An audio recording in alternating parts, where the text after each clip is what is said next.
Okay, we have to move on now. And how much you want be earning as a civil servant in Nigeria for the organized labor comprising of the Nigerian Labour Congress and the Trade Union Congress? They want to be paid a minimum wage of 615,000 naira, while the government say they want them to be paid 48,000 naira. Now, after shunning a meeting of the Tripartite Committee on the national minimum wage, the dissatisfied labor leaders summoned an emergency press conference where they vented their displeasure over the offer. They described it as an assault and also an insult of Nigerians. And talking about this particular development, the president of the Nigerian Labour Congress, Joe Ajero, and his counterpart in the Trade Union Congress, Festus Osifo, are insisting that the current minimum wage is not sufficient for Nigerian workers, and the proposition of the federal government is not good enough. Joining us via Zoom is the former president of the National Union of Textile and co-chairman of Industrial Sub-Saharan Africa, Comrade John Adaji. Many thanks for having you on the program this morning. What do you make of this particular demand coming from the organized labor at this time? Thank you, my brothers, sisters, and our viewers. For me, I think it's for us to look at what are the facts. And when you want to talk of minimum wage, what are the issues? What are the components? And what are the factors that make salary, that make wages? And I think that is what fundamentally Nigerian Labour Congress has articulated and put them together to arrive at the 615,000. And what are those issues? There are 3 or 4 major factors of wages. We have the basic salaries, we have housing allowance, we have transport allowance, and we have meal subsidies. There are other auxiliary ones which include some of the utility, depending on the environment of your work. So I think these are the issues that we should speak to. The analysis given by NLC is still wrong.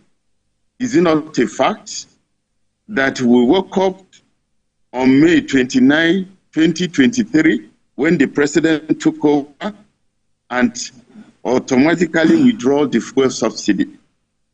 And what follows after then? You now cross-check them with these factors. How have they negatively impacted on these factors? I think this is where the issue lies.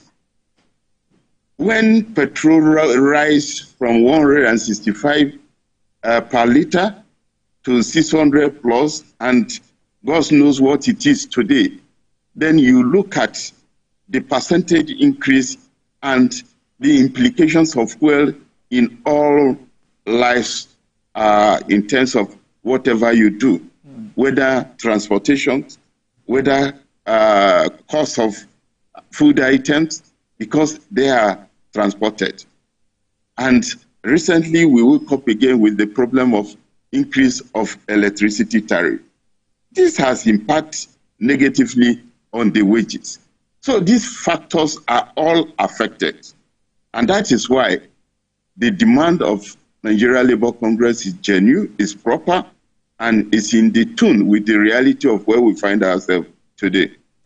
How realistic is this particular demand coming from the organized labor? Because when you look at it, they are demanding 615,000 naira. When you look at the economic situation of the country, how many of the state governor or the state government are viable to be able to pay this particular money in the country at this time?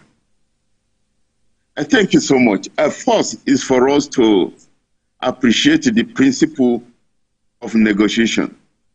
And in negotiations, we put demands.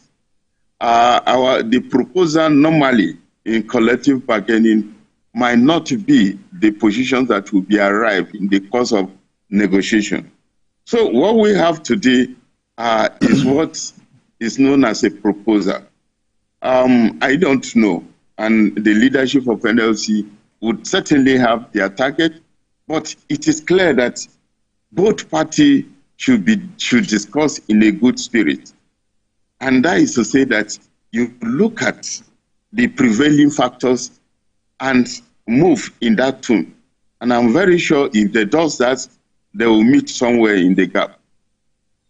Looking at the prevailing factors you're talking about, and you highlighted some of them earlier when you answered the question posed by my colleague. Do you think that, like he mentioned about states who are supposedly not viable, do you think a lot of states will be able to pay minimum wage of between, for instance, 100,000 naira? And of course, you understand that the organized private sector as well is involved in these negotiations. And so whatever is discussed there is binding on all. Do you think this, for instance, 100,000 naira will be able to be paid by organized private sector and some other states who were not even able to pay the 30,000 naira minimum wage?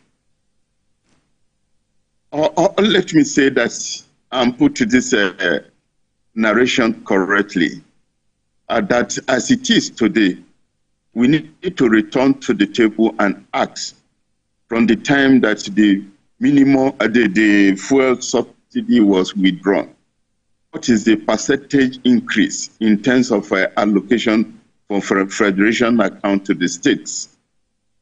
We should just have it as a matter of priority. Any governor that want to pay a good salary, if we give it a priority, they will pay. I think they give priority to issues that they think is more important to them, that doesn't have any direct bearing in terms of the worker and the masses. And that is the revise we have in this our society. Otherwise, the increase they have now in terms of what they collect from federation account is good enough for them to be able to cater for the salary increase at whatever level it is mutually agreed. I will try to agree with you that where I have challenge, which is an important one, is the private sector.